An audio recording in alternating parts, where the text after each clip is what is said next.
Hello. കുട്ടികളൊക്കെ school വിട്ട് നല്ല ക്ഷീണത്തോടു കൂടിയായിരിക്കും വരുന്നത് അല്ലേ? അപ്പോൾ അവർക്ക് ഉണ്ടാക്കി കൊടുക്കാൻ പറ്റുന്ന അടിപൊളി ഒരു ഡ്രിങ്കാണ്. നല്ല ടേസ്റ്റിയാണ്, നല്ലൊരു എനർജി ഡ്രിങ്കുമാണ്. മസ്റ്റായിട്ടും ട്രൈ ചെയ്യണം കേട്ടോ. അതിനു മുമ്പേ നമ്മുടെ ഡെൻഡ്രോബിയത്തിൻ്റെ കോംബോ ഓഫർ കഴിഞ്ഞിട്ടില്ല. നല്ല ഹെൽത്തി പ്ലാന്റ്സും കാര്യങ്ങളൊക്കെ നമ്മൾ റീസ്റ്റോക്ക് ചെയ്തിട്ടുണ്ട്.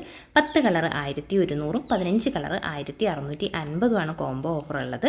കൂടുതൽ ഡീറ്റെയിൽസ് ഒക്കെ താണ്ടി കാണുന്ന വാട്സപ്പ് നമ്പറിൽ കിട്ടും കേട്ടോ. അപ്പം നമുക്ക് നോക്കിയാലോ. ഒരു പാത്രത്തിനകത്തോട്ട് 1 സ്പൂണോളം കൂവപ്പൊടി എടുത്തിട്ടുണ്ട്. കൂവപ്പൊടിയാണേ. കൂവപ്പൊടി നമ്മുടെ ബോഡിയിൽ നല്ല രീതിയിൽ ബെനിഫിറ്റ് തരുന്ന ഒരു ഐറ്റമാണ്. ഒന്ന് കുക്ക് ചെയ്തെടുത്തിട്ടുണ്ട്. മിക്സിയുടെ ജാറിന് ത്തോട്ട് നമുക്ക് തണുത്തതിന് ശേഷം മാറ്റി കൊടുക്കാം. അതിനകത്തോട്ട് കുറച്ച് ആപ്പിൾ, കുറച്ച് നട്ട്സ്, ഇതൊക്കെ നമ്മുടെ ഇഷ്ടത്തിന് നമുക്ക് ആഡ് ചെയ്ത് കൊടുക്കാം കേട്ടോ. കുറച്ച് പാലും ആവശ്യത്തിന് മധുരവും പിന്നെ ഒരു എസൻസിന് വേണ്ടിയിട്ട് ചെറിയ ഒരു 2 ഡ്രോപ്പ് നമ്മുടെ പിസ്തയുടെ എസൻസ് കൂടെ ഞാൻ ഒഴിച്ചു കൊടുത്തിട്ടുണ്ട് കേട്ടോ. എന്നിട്ട് എല്ലാം കൂടെ ഒന്ന് മിക്സ് ചെയ്ത് ഒന്ന് അടിച്ച് നമ്മുടെ മക്കൾക്കൊന്ന് കൊടുത്തു നോക്കി. നല്ല ടേസ്റ്റാണ്. മസ്റ്റായിട്ട് ട്രൈ ചെയ്യണം കേട്ടോ.